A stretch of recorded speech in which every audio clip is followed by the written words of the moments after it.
Welcome once again. This is Pinnacle Professional College, and today we'll be bringing you another video on the Preseen material for March 2023. We'll be talking about, this is more like a part 2 of what we did initially. If you haven't watched the previous video on the part 1, please do so, because everything we've discussed is very, very fundamental to what we are going to discuss going forward. I also like to mention that on this channel, there are videos that I have on key strategic models that you need to know going into the exam, right? And I entreat you to go watch those videos before you go into the exam. They will prove very useful for you. So let's dive straight into it. Also, if you haven't subscribed, please do so, and please share this video with as many people as possible. Let's move on. Growth and prospects. Right. So what do we mean by growth and prospects? Here we are looking at, the progression of the company.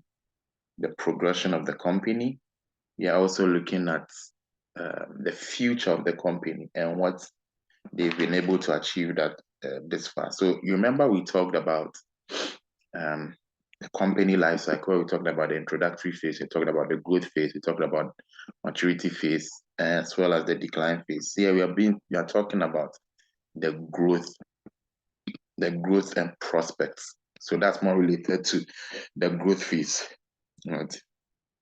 So in the growth phase, you need to understand, you just don't memorize the company life cycle. You need to understand what are the characteristics of each of the phases, right? So in the introduction phase, what is the characteristics? You can use the P&L to explain it.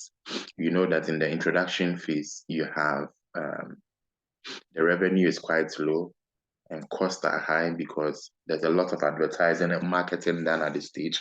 In the growth stage, the revenues of the company begin to pick up and begin to grow rapidly. And then they also engage in some kind of costs, which are more related to expansion of the business. Then you have the maturity phase as well, where the revenues begin to stabilize. And then you have the decline, where the revenues begin to fall. So you can literally use the P&L, profit and loss, which is revenue, cost, profit, to explain the company life cycle. Very, very simple to understand, and it's important to know some of these things. So let's read on. To ensure steady progress and growth, LCH has given prominence to equipping the hospital with modern trends and best practices in quality healthcare delivery. So LCH has given prominence to equipping the hospital with modern trends. So we can see here that, technology, digitization, quality, these are things that LCH embraces, which is really, really good, right? You want a hospital that embraces these modern trends when it comes to healthcare delivery. Very, very important. So quality is a key thing here. So what I would mention here is that because quality is key here, and they keep on mentioning quality, that should ring a bell, right? So I would be looking into how to maintain quality in a hospital, right? And what are the trends with regards to quality in a hospital. So I touched on some in my previous video. So if you haven't watched it, please do so. I talked about things around digitization. I talked about things around healthcare equity, but you need to understand the things that underline quality in a healthcare organization. It's very, very important. Very, very important. So for the sake of this discussion, let me touch on a few things when it relates to quality. Right? Let me touch on a few things because it's quite important, right? Because I want to give you the necessary points to look out for when it comes to your case study exam. And when everyone passes, that's a huge, huge success. So what are some of the things that underlie quality in healthcare? What are some of the things that underline? Now look out for the following things, right? look out for the following things. So when it comes to quality and health, one of the key things you need to know is, you would want information and material related to quality from the World Health Organization, WHO. And this is the way that WHO defines quality of care. It basically defines it essentially as the degree to which health services for individuals and population increase the likelihood of desired healthcare outcomes, right? So this is my own paraphrasing, right? So basically, that's how the World Health Organization would define quality or healthcare quality. Healthcare quality is basically the degree to which health services for individuals and population increase the likelihood of desired healthcare outcomes, right? So when we say quality in healthcare, right, we are looking at a few things here. We are looking at desired healthcare outcomes or health outcomes, which is consistent with professional knowledge, right? So two things, key things here. We are looking at good health outcomes, right? The results of the healthcare are really, really good. When people go to the hospital, they are taken care of well, they are, treated properly. And also, this is because of professional knowledge. So it rests on two things. And that's why the discussion around people is very, very important when it comes to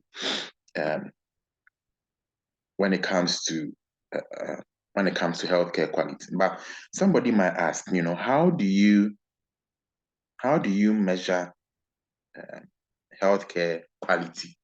Right? Quality seems to be an intangible thing. So how do you measure healthcare quality? Right?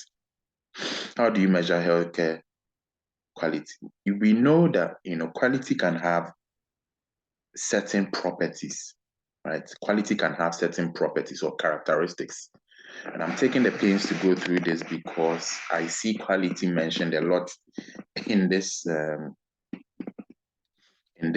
case. So when we talk about quality healthcare delivery, what are we talking about? What are some of the characteristics? Number one is timeliness, right? So your ability to obtain the care quickly or the healthcare quickly without any or little delays, right? That's important. Safety is also a healthcare quality or quality healthcare, right? So the care that's being provided does not create any harm, which could be actual or potential. Another thing that defines quality healthcare or best practices is patient-centeredness. Please note these things carefully, right? Patient-centeredness. So what do we mean by patient-centeredness? The focus is on the patient, meeting the needs of the patient, listening to the patient, understanding the preferences of the patient, and providing support, knowledge, and education to the patient, right? So these things are very, very important. And then another characteristic of, healthcare quality or quality healthcare delivery is equity. We've talked a lot about healthcare equity in our previous video. So when we talk about healthcare equity, we are talking about providing equal quality of healthcare to different people, or basically different people, different groups of people. You're providing consistent quality healthcare to people regardless of their personal characteristics, right? So you're not giving healthcare based on personal characteristics. You're ensuring that healthcare is equitable, so anyone can access it regardless of their personal characteristics. That's very, very important. Another thing when it comes to quality healthcare is efficiency. How efficient is the healthcare? Now, when we talk about efficiency in the healthcare space, right, right, we are looking at the ability to maximize quality, right, in relation to the healthcare that's provided. right? In relation to the healthcare that's provided based on the resources that is being used, right? So efficiency, you are looking at the ability to maximize the quality of healthcare, right? In relation to the care provided based on the resources that are used. So every healthcare organization, every hospital would have certain resources that they have, right? Now, these resources are supposed to produce an output, which are the healthcare outcomes, right? It's very, very important. So you have the resources, you have the output. Now, efficiency talks about how you use the resources so well that you're able to maximize these resources in order to provide maximum quality care for the patients. That's efficiency. And then you also have effectiveness. Effectiveness is basically, achieving good healthcare outcomes. Achieving good healthcare outcomes. And that's basically, and this is what we saw in the definition when we are looking at healthcare quality. So these are some of the characteristics, and I entreat you to keep these characteristics in your mind because they might be useful in the exam. So it's very, very important, very, very important, right? So these are characteristics, and just try and know them off head. So my next question would be, how do you measure quality? Right? How do you measure quality in a healthcare organization? Right? How do you measure quality? Think about it carefully. How do you measure quality? How do you measure quality? That's a very, very crucial question to ask. But there are several ways you can measure. You can measure quality in a healthcare organization. But first of all, you need to understand that your measurement must be systematic and it must be rigorous, right? It must be systematic and must be rigorous. And your quality measurement tool must be objective and must be based on scientific facts, right? So how do you measure, back to the question, how do you measure quality in a healthcare organization? There are several KPIs that you could use to measure quality, right? You can measure quality by for instance, the wait times in the hospital, right? You could measure quality by the number of beds per patient in the hospital, or patients who report illnesses in the hospital. So there are many ways you can measure quality, right? Another measurement when it comes to quality is immunization rates, the satisfaction with the service, the healthcare service that's provided, right? So these are all ways, just think about you going to a hospital. What are some of the things that you deem to be quality? Excellent customer care, etc. So all these things are ways you can use to measure quality. But remember that what you use to measure quality must be rigorous and systematic and must be objective. So LCH is also committed to building the capacity of the dynamic workforce consistently. You see, so here they need a good workforce to enhance their potential to contribute more meaningful for optimum therapeutic outcomes towards world-class patient care. You cannot deliver world-class patient care without good people or a good workforce, right? You cannot do that. So this is very, very important to understand. This is very, very important to understand. And we talked about in our definition of healthcare quality. So besides the hospital, and before I look into even the next sentence, right? One of the things you should note here is that LCH is committed to building the capacity of its workforce. So you should know that probably there's some training that's going on, because that's how you build your workforce. There's some recruitment that's going on, right? And all these things are essentially costs. So you should look at how these things impact the P&L right? And what is the potential upside for LCH? Very, very important. So besides the hospital has expanded, you see. So these are our investments, these are our costs. Another cost is expansion of the emergency unit. This is a capital expenditure, right? And provided robust modern technology to facilitate unparalleled response,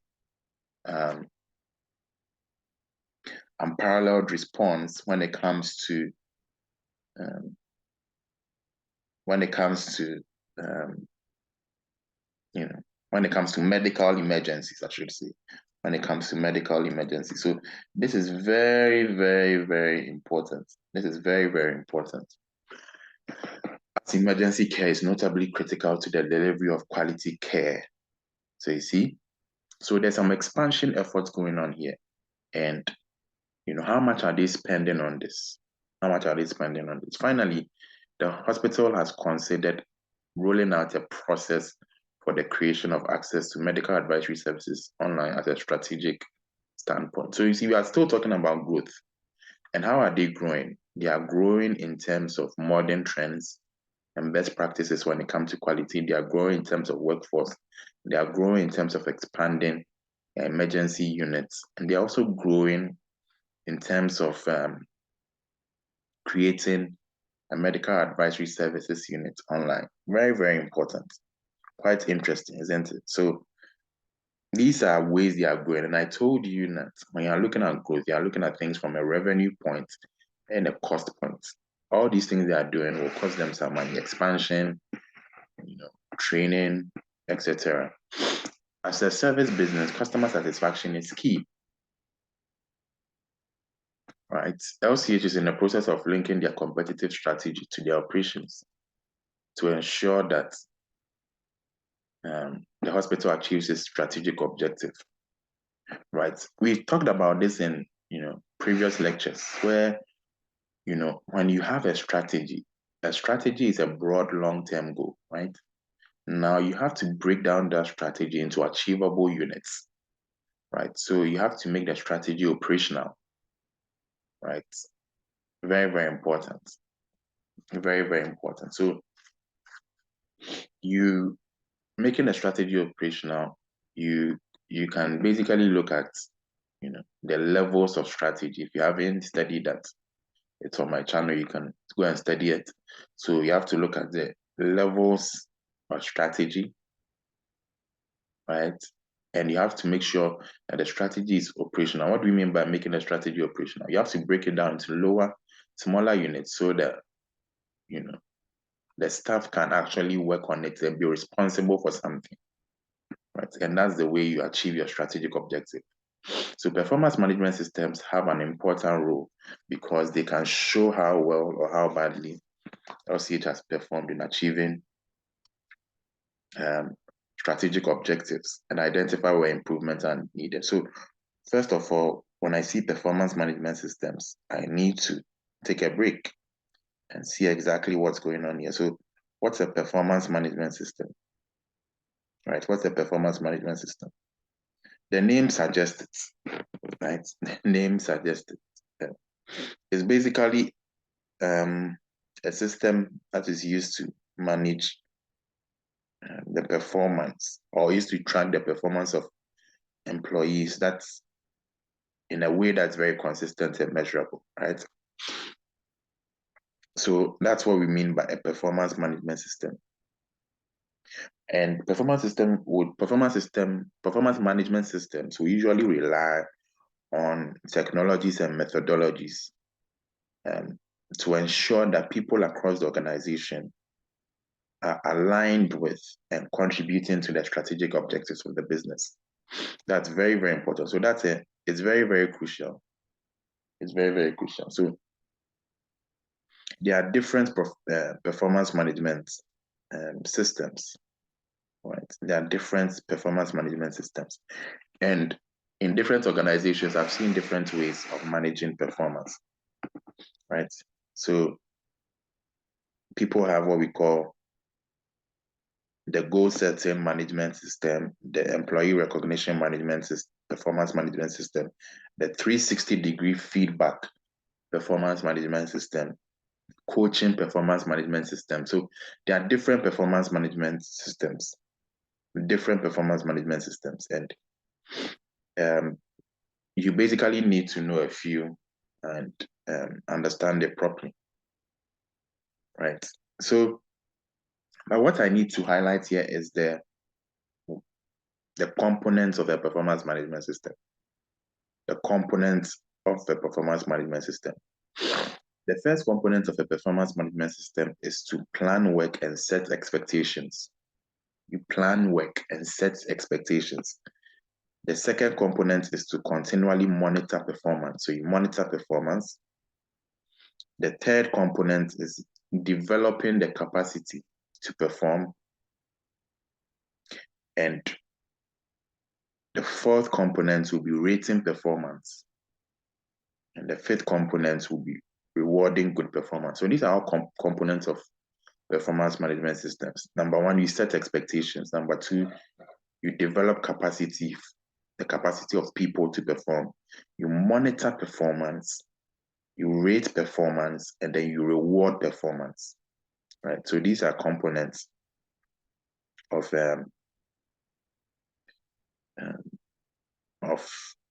performance management system. And in terms of types of performance management system, you have the 360-degree feedback system, you have the competency-based system, you have the management by objective system. All these things are performance management system, and you have to take a look into them going into the exam. I can explain a few here just for reference purposes. So let's look at the management by objectives performance management system, right? Management by objectives performance management system. It basically looks like this. It's where management, or it's basically where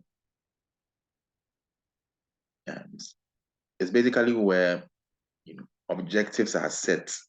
Specific objectives are set for employees to work towards. So the key word here is clear, specific objectives. Clear, specific objectives. You give employees clear, specific objectives for them to work towards. That's management by objectives. Management by objectives. And this has its advantages and disadvantages. And then you also have 360-degree feedback.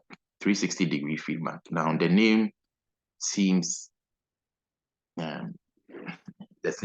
quite, it sort of gives up its definition.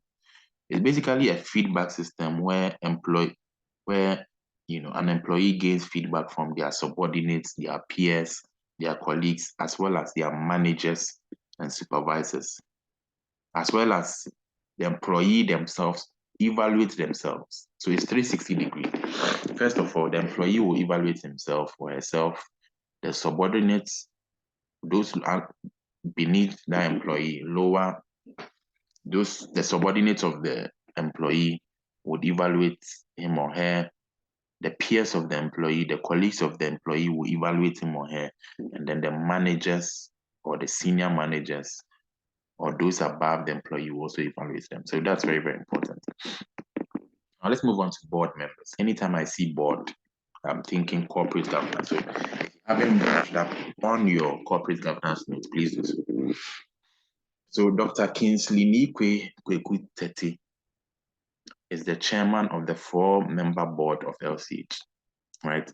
So anytime you look at board members, you need to look at the qualifications of the board, the experience of the board, and what they bring to the table, the diversity of the board, right? So when you learn corporate governance, which I've done a lot of videos on, there are certain characteristics that make boards effective, right? That make boards effective, right? So what makes a board effective is when there's an appropriate balance of skills, experiences, backgrounds, and knowledge, right? That's what makes a board effective, right? So Dr. Kingsley Nikwe Kweku Tete is the chairman of the four-member board of LCH. He is a medical practitioner, so he has, the experience with over 25 years experience in medical practice, right?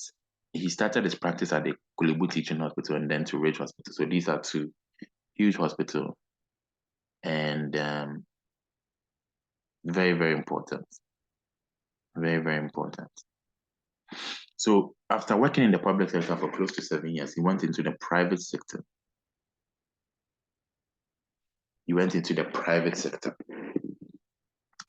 And then by starting LaPaz Community Clinic in 2004, so he began the LaPaz Community Clinic, which over the years was upgraded to a hospital. He has led the hospital to receive various awards, both locally and internationally. He holds a certificate in sonography. Sonography. So that's another big word. And so these big words shouldn't scare you. And I entreat you, if you don't understand a big word, all you need to do is, Google. Google has everything these days. Google has everything these days. So what is sonography? Sonography. What is sonography? So when we talk about sonography, it's basically a medical term, right? Which is a diagnostic method that uses sound wave to produce images of structures within your body, right? So that's sonography. You are using some kind of sound waves to produce images of structures within the body. And a sonographer would basically use those high energy sound waves to produce images inside your body, to produce images of parts or structures inside your body. Right. So that's a sonographer. So where were we? So we said that he has led the hospital and he holds a certificate in sonography. He's a product of People's Friendship University of Russia, and he speaks English, Tree, Ga, Ewe, and Russian. So he's very, very, he's very well exposed, right? He went to school, I think, abroad. He's a product of People's Friendship University of Russia. He has a thorough experience. He seems to be a very rounded person. He has that entrepreneurial zeal. Dr. Kingsley Tete is also the CEO of Paradise Diagnostic Center in Sogakope Beach Resort in the Volta region. Interesting. So he's also in beach resorts as well. So one of the key things I need to note here is that in terms of the size of the board, usually the best practice is that board should be large enough to carry out their fiduciary duties effectively. But usually for many organizations, the board is usually 5 to 7 members, right? Or 5 to 7 members is ideal. In this case, we have 4, which is not that bad, but I'm just raising this as a point in terms of the size of the board, right? So this is probably a not so large company, so it's probably going to work. But ideally, usually boards will have 5 to 7 members. But let's see how this pans out. So we've covered Mr. Tete. Now let's move on to Dr. Joy Thelma Tete. So I'm assuming that I do not even know yet if this is the wife of Mr. Tete, but let's see. Dr. Joy Thelma Tete is the medical director of LCH. She's a medical practitioner with over 26 years of experience of medical practice. She started her practice at the Farhatlectures Teaching Hospital in Kumasi, then to the Ridge Hospital, and later to the General Hospital. So she went fully into private practice after 10 years. So she has both private and public experience, extensive experience, and seems to have the qualifications when it comes to the medical field. She undertook a course in healthcare administration at GIMPA in 1998. In 2016, she undertook another health course in healthcare systems at the Galilee Institute in Israel. She holds a certificate in sonography of the Department of Imaging in Kuala Lumpur. She speaks English, Ghana, Twi, and Russian languages. She's a product of Kharkov Medical University. So I'm curious to know if Dr. Joy Thelma-Tetteh is the wife of Mr. Tetteh, right? And if that's the case, then I don't know yet. Maybe it's not, but because they have the same last name, so. But if that's the case, that could create some kind of compromise and biases on the board, right? And that's something we should look out for. So at this point, I would say look into corporate governance very, very well. Look into the effectiveness of boards, what makes boards effective. Look into, understand what corporate governance is. Obviously, corporate governance is how organizations are administered or run. Look into things like executive directors, non-executive directors. And as we have time, I'll touch on all of those things. At this point, we need to go through the pre-same material. So Dr. Kwabena, Dr. Joy also has extensive experience, has qualifications. She's schooled outside as well in Russia. She has the knowledge, she has the experience. She's well-versed in the public, healthcare, private sector as well. So she seems to be also well-rounded. She also has the added benefit of knowledge in healthcare administration and healthcare system. So that's very, very important. Now let's move on to Dr. Kwabena Ejekumhene. Dr. Kwabena Ejekumhene is an accomplished marketing professional. He is a national and international asset so far as marketing is concerned. He's an expert marketing professional with over 20 years of executive experience, skilled at creating campaigns centered around consumer indication on the product. He's also a persuasive communicator who is confident in presenting marketing objectives to corporate stakeholders and potential investors. As a passionate leader, he's able to motivate teams and departmental members to collaborate around common goals. Right. So this is a world-class marketer. He's confident in using research and analysis to understand how trends, competitors, consumer requirements, and seasonal market volatility will affect campaign efforts. He has a proficient understanding of social media and its role in building brand awareness. He's a fellow of the CIM Ghana. So Dr. Kwabena Ejekumhene also has some kind of diverse experience here where he understands marketing very well. He is skilled at creating campaigns, and to be interesting to see how he uses this knowledge in the healthcare field. So he also understands social media, because marketing today, you have to know that there are non-traditional methods of marketing today, where it's not only based on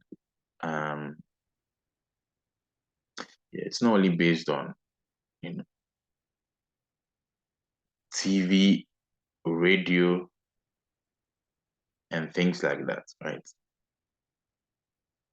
It's also based on non-traditional things, non-traditional media like social media, Twitter, Facebook, Instagram. You need to know how to use these things to build brand awareness. Very, very important. Very, very important. So let's move on to. So far, all the people seem to be very experienced. Now we come to the accountant. Dr. Kwekwe Jejima is an experienced chartered accountant with over 25 years professional experience. He's passionate about steering businesses in the right strategic direction, solving problems and implementing change, along with reporting on financial performance of a company or firm, which impacts greatly on the decision-making process. Is a trusted advisor and provides services to other businesses, either as a consultant or as a practicing partner, right? So what did I say when it comes to looking at the board? You need to look at their experience, their qualification, and what they bring to the table. So Dr. Jima here is a trusted advisor and provides services. He's literally a consultant, or as and he seems to have extensive knowledge when it comes to the accounting field. Auditing, taxation, accounting, financial analysis, risk management, and advising on financial structures are just some of the wide-ranging services provided by Dr. Kwekwe Jejim. He's a fellow member of the ICAG-Ghana. So this man too is also qualified, right? Management and services staff work in good harmony, and they encourage each other to put up a good ethical behavior. Now, before we go into that, I would like to raise some important points with regards to the people on the board. Right? So first of all, you need to look at, like I said, the number of people on the board, the quality of the board, right? Are the number of the people on the board enough? What do you think? There are only 4 people, so they are looking into marketing. They are looking into marketing, accounting, and then I think the owner is on the board, right?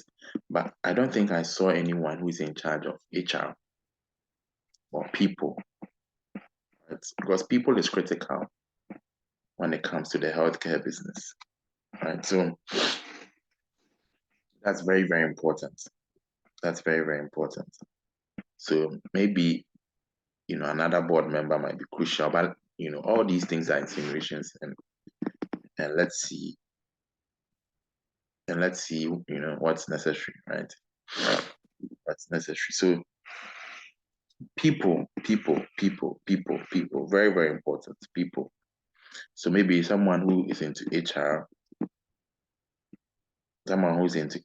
will be able to, if that person is on the board, will be able to bring perspectives when it comes to people issues.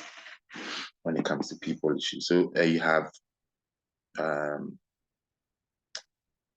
you have only 4 people at the minute. I didn't see anyone for people, so I'll just note that on the side. So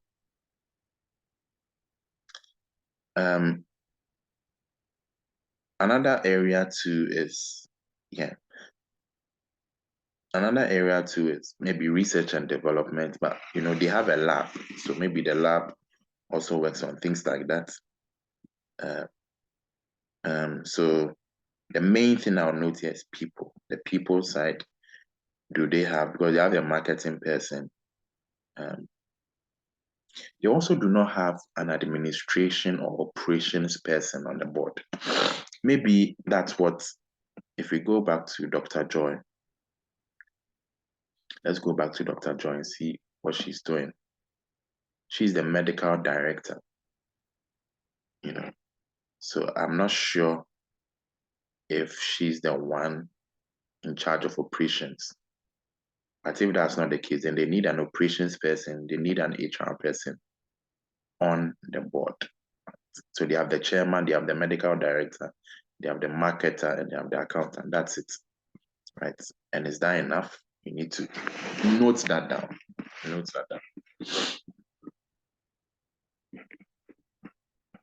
Management and services staff work in good harmony, and they encourage each other to put up a good ethical behavior. The clients or patients of LCH are the center of any policy direction from the board. Right. These directives are geared towards patient satisfaction, and there's a belief that ethics and customer service go hand in hand.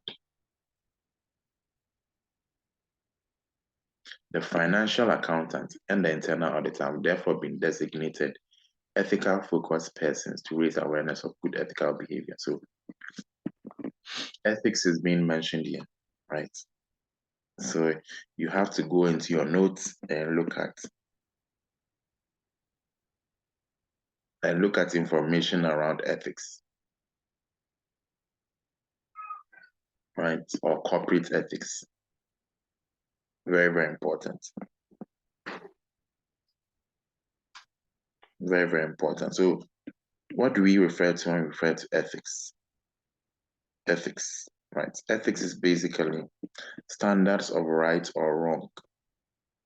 Standards of right or wrong, right? So encouraging ethical behavior in the organization, right? Encouraging ethical behavior in the organization. And how do you encourage ethical behavior? How do you encourage ethical behavior, right?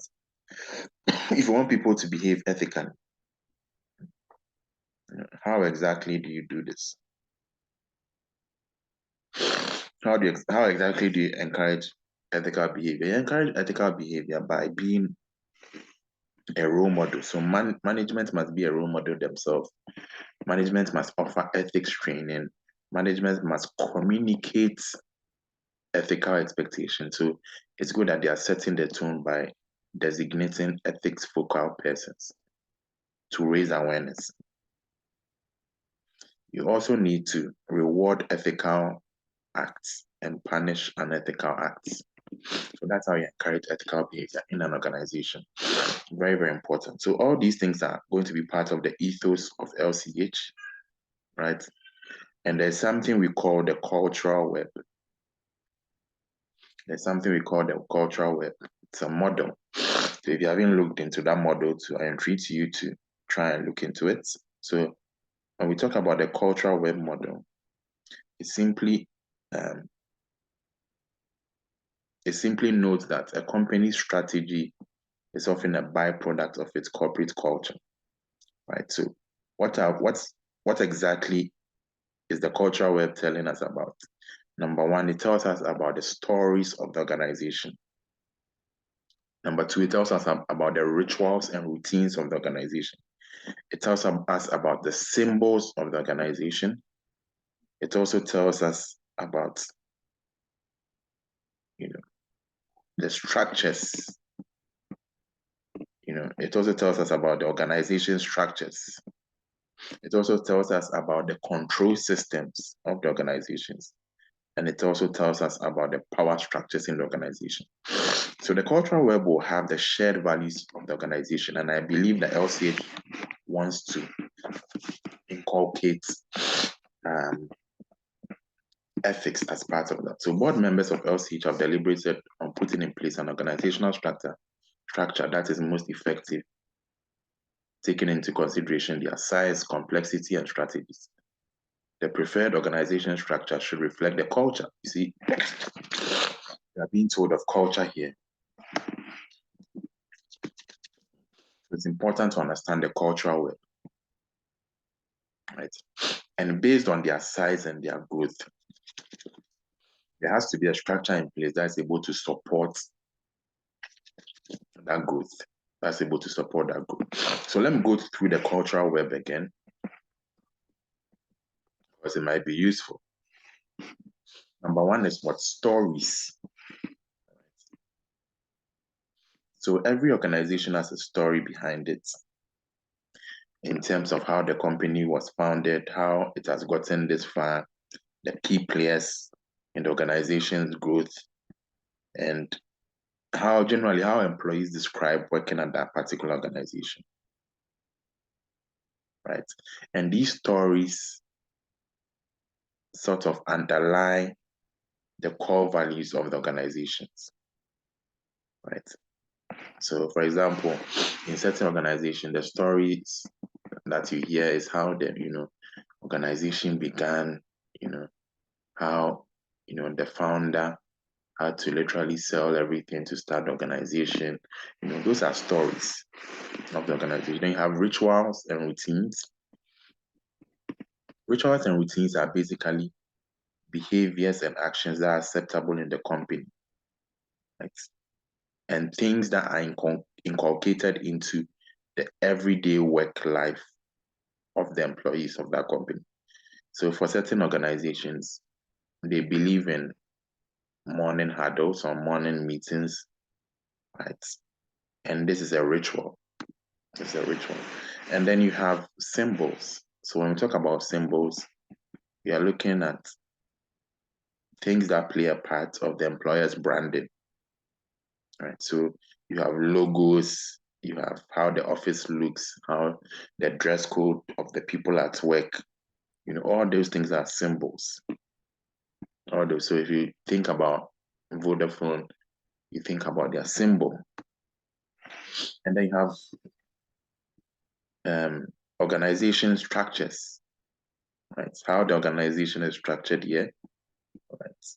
So is it a flat organization structure? Is it a hierarchical organization structure? Is it decentralized? Is it centralized? All those things are parts of the organization structure. And then you have control systems. Control systems. So how is control exerted in the organization? How is control exerted? So when we think about control systems, we cannot leave out performance management. So how are employees graded, how are employees rewarded, etc. These are the control systems. And then you have power structures. Power structures.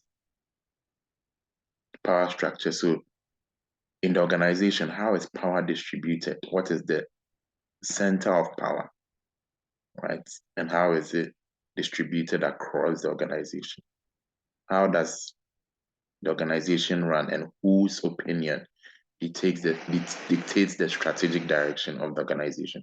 So all these things are important when it comes to the cultural web. So if you read the last sentence, it says board members of LCH have deliberated on putting in place an organizational structure that is effective into taking into consideration the size, complexity, and strategies. The preferred, organization structure should reflect the culture and the scheme of work. So cultural web. Currently, the medical director, with the support of the hospital administrator, issues directives for compliance. So this is talking about the structure, right? It seems like a more centralized organizational structure, or a more hierarchical organizational structure rather than a flat structure. So is the medical director with the support of the hospital administrator. Also, there's an administrator, there's an operations person, but it's just that this person does not sit on the board. Interesting. So they issue directives for compliance. So it seems like a more centralized organizational structure. Now, what is a centralized organizational structure? That's the question. What is a centralized organizational structure?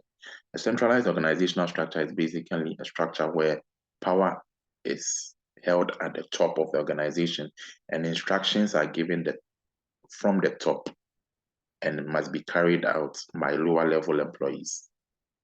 A decentralized structure is the opposite. A decentralized structure, power flows throughout the organization, and the decision-making authority does not only sit at the top, but it's devolved throughout the organization. Here, it seems like the medical director is the one issuing directives, and it seems to me like a more centralized or hierarchical structure. But we need more details to be able to confirm that. Right. So very, very important. Now let's look at the health sector in Ghana. So we are coming to the industry. Now, in the industry, that's where you need to understand the PESTEL framework, right? I told you that, okay, let me mention this. There are models to look at, and the models to look at before getting to the exam is the PESTEL framework, the Porter's 5 Forces framework, SWOT analysis, balance scorecard, Ansoff's matrix, BCG growth matrix, Porter's value chain analysis, McKinsey 7S model, Lewin's change management model, and competitive positioning matrix. These are 10 models that you must know going into the exam. So I have explained this extensively in different videos on the channel, but It's important to know this. So what's the health sector look like? The government of Ghana continues to expand access to healthcare coverage and the scope of benefit it makes available to its citizens. Ghana's 2021 census results report 68.6% of the population is covered by the NHIS, National Health Insurance Scheme, or private health insurance scheme. All right, so it's breaking down the census. So there's also a higher rate of health insurance coverage for females, right, than males. Health insurance coverage ranges from a low of 51.9 in the OT region to a high of 86.2 in the upper East region. Ghana has moved away from a pay-as-you-go system. Right? So what's pay-as-you-go? Pay-as-you-go is you go into the hospital, you get taken care of, and then you pay. You pay for the service, you get the service. Very simple. So let's look a little bit at these numbers. Right.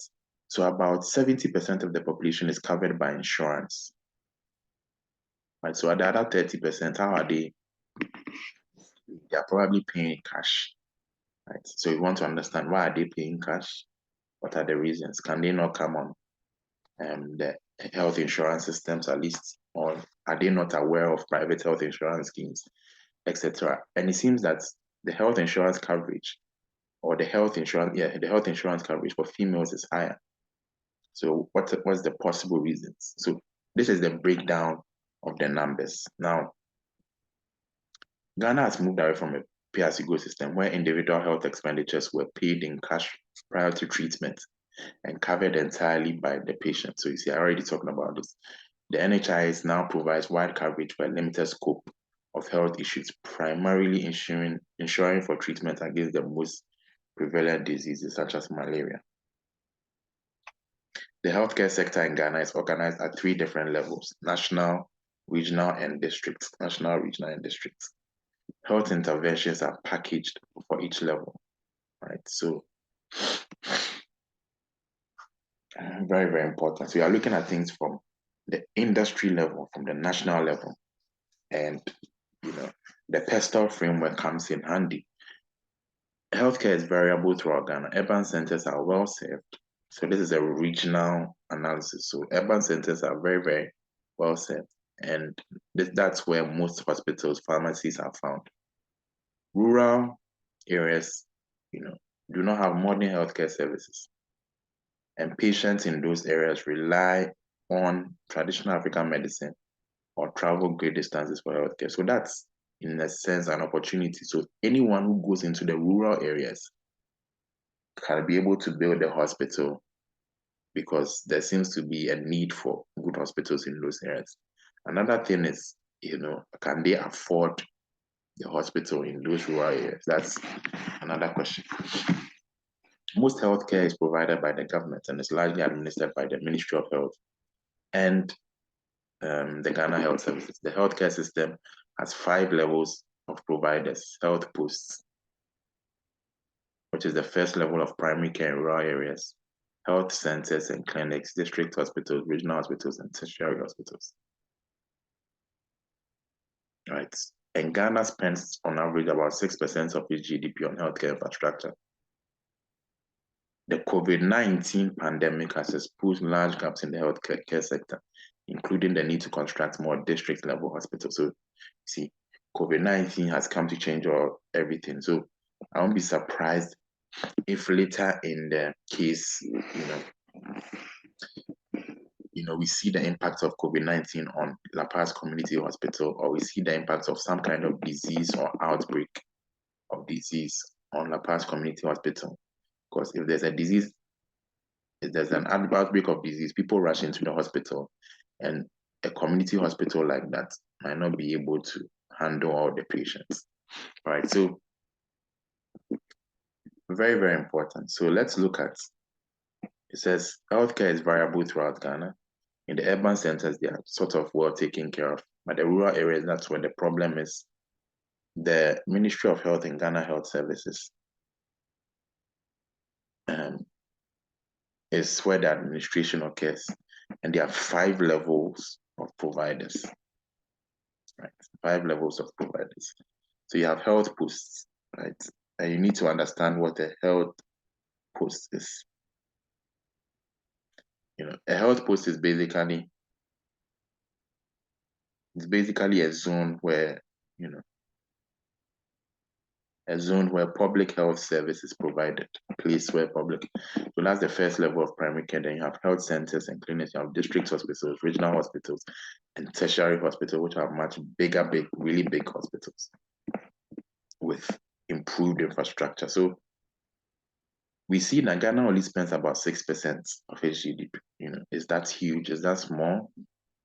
That's quite small, right? Looking at other countries who are investing a lot in healthcare infrastructure, and it's keen to know whether this is small, right? I'm sure advanced countries will spend much more, but it's all a case of researching to find out. Now, this is where we'll bring today's lecture to an end. In our next lecture, we'll be talking about subsector best prospects, right?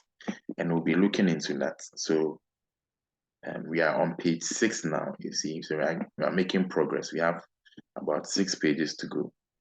So if you haven't subscribed to this channel, please do so, and see you in the next lecture. Bye-bye.